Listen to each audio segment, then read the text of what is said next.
ابتدائی میں قدردانی کرتا ہوں جی ایس او کے عزیز جوانوں کی، لاہور ڈویژن کے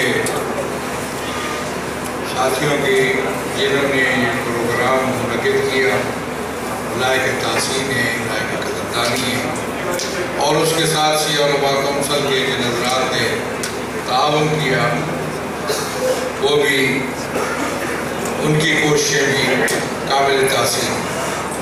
بڑا اچھا پروگرام منعقد کیا آپ نے، اور اس میں آپ حوصلہ افزائی کے مستحق ہیں۔ جس موضوع کا آپ نے انتخاب کیا وہ موضوع بھی انتہائی اہمیت کا حامل ہے۔ سیرت رسول اکرم بہت بڑا سرمایہ ہے اور بہت بڑا صحیح ذخیرہ ہے امت مسلمہ کے لیے۔ وحی الہی قرآن کریم کے بعد یہ دوسرا بڑا ذخیرہ ہے جو متفقہ اور تواتر کے ساتھ سیرت کے جو پہلو ہمارے سامنے آئے ہیں، یا جو اقوال و افعال پیغمبر گرامی قدر کے ہم تک پہنچے ہیں، وہ تواتر کے ساتھ وہ سب کے لیے قابل عمل ہیں اور ہمارے لیے انتہائی بہت بڑا سرمایہ ہے۔ امت مسلمہ کو یہ امتیاز حاصل ہے کہ اس کے پاس اس قسم کے ذخائر سرمایہ موجود ہیں جو کسی اور دین کے ماننے والوں پیروکاروں کے پاس نہیں۔ ان کی شریعتیں مسخ ہو چکی، ان کے جن انبیاء کو وہ مانتے ہیں ان کے سیرت کے پہلو آپ کو قرآن کریم میں تو ملیں گے، سیرت رسول میں بھی ان کے نقوش ملیں گے، لیکن ان امتوں کے پاس ان پیروکاروں کے پاس ان پیغمبران گرامی کے سیرت کے پہلو اس انداز میں محفوظ نہیں ہیں جس انداز میں امت مسلمہ کے پاس محفوظ ہے۔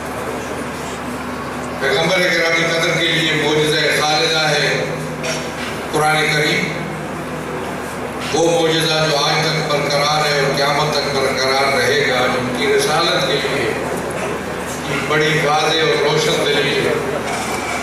اسی طریقے پہ پیغمبر کی جو سیرت ہے وہ بھی ایک بہت بڑی دلیل ہے، بہت بڑی برہان ہے پیغمبر گرامی قدر کی رسالت پر اور ان کی حقانیت پر۔ یہ ایسی باتیں ہیں جس کی طرف ہمیں توجہ دینی چاہیے، اور اس ذخیرے سے فائدہ اٹھانا یہ ہماری ذمہ داری ہے۔ بڑا واضح، بڑا روشن موجود ہے یہ ذخیرہ سیرت پیغمبر گرامی قدر، بہت تفصیل کے ساتھ، بڑی وضاحت کے ساتھ موجود ہے۔ اس سے استفادہ کرنا انفرادی زندگی میں، اجتماعی زندگی میں، نظام میں، سسٹم کے بنانے میں، اس سنوارنے میں اور اس کی اصلاح کرنے میں، یہ میں سمجھتا ہوں کہ بہت ضروری ہے ہمارے لیے۔ اگر ہم نے ایک ملک کے نظام کو بہتر طریقے پہ چلانا ہے، اس کے سسٹم کو بہتر کرنا ہے ہر پہلو سے، تو اس کے لیے ہمیں سیرت رسول سے بہت کچھ مواد ملتا ہے، بہت کچھ رہنمائی ملتی ہے، بہت کچھ ہدایات ملتی ہیں۔ ان کو پیش نظر رکھ کر ہمیں کسی ایک ملکی نظام کو وضع کرنا انتہائی آسان کام ہے۔ البتہ میں اس بحث کی طرف نہیں جاتا کہ پیغمبر کے جو سیرت کے جو نمونے ہیں وہ کون کون سے نمونے ہیں جو ایک اصول کی حیثیت رکھتے ہیں، یا ان پر اسی انداز میں عمل پیرا ہونا ضروری ہے جس انداز میں پیغمبر نے وہ عمل انجام دیا، اور کون کون سے نمونے ہیں جن کو پیغمبر نے ایک معنوان مثال کے، پیغمبر نے معنوان نمونے کے، ایک راستہ دکھانے کے پیغمبر نے ہماری رہنمائی فرمائی۔ صلو کما رأیتمونی اصلی، نماز ایسے پڑھو جیسے مجھے پڑھتا دیکھو۔ یہ آپ کے لیے بھی جو آپ کے ہاں جو نئے اختلافات اور نئی نئی چیزیں جنم لے رہی ہیں کہ یہ چیزیں نماز میں ہے یا نہیں، یہ آپ کے لیے ایک نمونہ عمل ہے اور تمام امت مسلمہ کے لیے نمونہ عمل ہے اور ایک حتمی چیز ہے۔ اگر پیغمبر نے 3 رکعتیں پڑھی تو 1 رکعت کا اضافہ بڑی اچھی بات ہے، نماز ہے، سجود ہے، رکوع ہے، لیکن وہ اضافہ نہیں کیا جا سکتا۔ اگر 2 رکعتیں پڑھی ہیں یا 4 رکعتیں پڑھی ہیں تو اس میں آپ کمی نہیں کر سکتے۔ البتہ کچھ غلط فہمی کا شکار ہے بعض لوگ، جو شاید لوگ جانتے ہوں یا ایسے بیٹھے ہوں کہ جو 2 رکعتی ایک گروہ بھی ہے جن کو میں جانتا بھی ہوں بڑی مدت سے، جو ہر نماز کو 2 رکعت پڑھتے ہیں، وہ بھی ہے، موجود ہے آپ کے مولانا علی صاحب اطراف۔ یہ ایک فقہی نوعیت کا اختلاف ہو سکتا ہے، لیکن میں سمجھتا ہوں کہ امت مسلمہ کا مسلمہ طریقہ یہ ہے جو پیغمبر نے۔ اب ایک اور چیز ہے، میں بھی آپ کے لیے ایک چھوڑ رہا ہوں مطالعے کے لیے اور اسٹڈی کے لیے، کہ جن چیزوں کو پیغمبر گرامی قدر نے کہا کہ اس میں ذخیرہ اندوزی نہیں ہونی چاہیے، گندم ہے، نمک ہے، فلاں ہے، فلاں ہے، یہ چیزیں کیا حرف ہے؟ یہی ہے کہ صرف گندم میں ذخیرہ اندوزی ہوتی ہے؟ تو یہ جو آج کی ضروریات زندگی ہے، فرض کیجیے اور بہت سی چیزیں ہیں، گھی ہے، چاول ہے، صرف ہے، فلاں ہے، سبزیاں ہوتی ہیں، اس میں لوگ روک لیتے ہیں اور پھر قیمتیں بلند ہو جاتی ہیں۔ کیا یہ بھی ذخیرہ اندوزی کے زمرے میں آتا ہے؟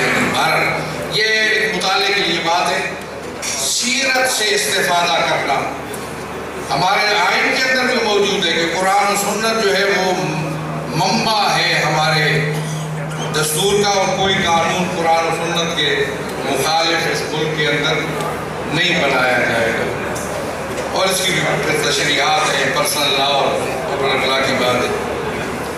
لہذا زندگی کے ہر پہلو میں، انفرادی ہو یا اجتماعی، ان لوگوں نے سیرت پیغمبر کے حوالے سے اس پروگرام کا اہتمام کیا۔ انہیں یہ سوچنا چاہیے جی ایسو والوں کو کہ سیرت رسول سے ان کو کیا رہنمائی ملتی ہے، تعلیم کے اصول میں، تعلیم کے فروغ میں، اخلاق و عادات کو سنوارنے میں کیا رہنمائی ملتی ہے، اور اس سے ان لوگوں نے کتنا استفادہ کیا ہے اور کتنا کرنے کا پروگرام ہے۔ ابھی بہت سے علماء کرام نے ان کی رہنمائی کے لیے بہت سی باتیں فرمائی، بیٹھے ہیں حضرات بزرگان، اس کی طرف انہیں یہ جو تقاریر ہیں ان کو جمع کر کے ان رہنمائیوں کو الگ اس کی لسٹ بنا کر مجھے پیش کرنا ہو کہ کیا کیا ان کو رہنمائی ملی اور اس سے انہوں نے استفادہ کیسے کیا۔ صرف پروگرام کر لینا کافی نہیں۔ مجھے حیرت ہے کہ حوزہ علمیہ کے بڑے حوزہ علمیہ کے سربراہ یہ کہتے ہیں کہ مجھے معلومات نہیں ہے، تو یہ ان تک پہنچے نہیں ہیں ان کو معلومات دینے کے لیے۔ آپ کو جانا چاہیے تھا، ایک مرکز ہے آپ کا، اس مرکز میں آپ کو جانا چاہیے، آپ اپنا بتائیں، اپنے آبجیکٹیو بتائیں، اہداف مقاصد بتائیں۔ صرف نمائندے ولی فقیہ کی زیر نظر ہو کر کہہ دینا اور اپنے تقدس کو اجاگر کرنا کافی نہیں ہے، عمل کی ضرورت ہے۔ سیرت رسول عمل کا تقاضا کرتی ہے، اس لیے اس پہ عمل ہونا چاہیے۔ میں سمجھتا ہوں سسٹم اگر بنے تو اس میں بھی سیرت رسول کو مد نظر رکھا جائے، زندگی کے مختلف شعبوں میں مختلف طبقات، ایک پست اور کمزور طبقات سے لے کر بڑے جو اپنے آپ کو طاقتور اور سرمایہ دار کہتے ہیں، سب کے لیے سیرت رسول نمونہ ہے۔ اور پاکستان کے اندر اگر کوئی کام جو بھی آپ کریں گے، اگر وحدت و اتحاد کا کام کرتے ہیں تو وہ بھی اس کے لیے بھی سیرت رسول آپ کے لیے ایک نمونہ ہے۔ وَاذْكُرُوا نِعْمَةَ اللَّهِ عَلَيْكُمْ إِذْ كُنْتُمْ أَعْدَاءً فَأَلَّفَ بَيْنَ قُلُوبِكُمْ۔ تم یاد کرو اللہ کی نعمت کو کہ تم ایک دوسرے کے دشمن تھے، تو خدا نے تمہارے دلوں کو پیغمبر رحمت کے ذریعہ جوڑ دیا۔ وہ ہماری سیرت کا تقاضا یہ ہے کہ ہم دلوں کو جوڑنے کا کام کرنا چاہیے، اور میں سمجھتا ہوں کہ مجھے یہ اعزاز حاصل ہے کہ میں نے دلوں کو جوڑا ہے، توڑنے سے گریز کیا، ہر مرحلے میں، ہر طبقے کے اندر۔ اور آپ نے دیکھا کہ وہ بات جو بر صغیر میں ناممکن تھی، اس بات کو ہم نے کہا اور لوگوں کو بتایا کہ سیرت رسول کا تقاضا یہ ہے۔ میں آپ کے جذبات کا تو احترام کرتا ہوں، لیکن آپ کے جذبات میرے لیے نمونہ عمل نہیں ہے، نمونہ عمل سیرت رسول ہے۔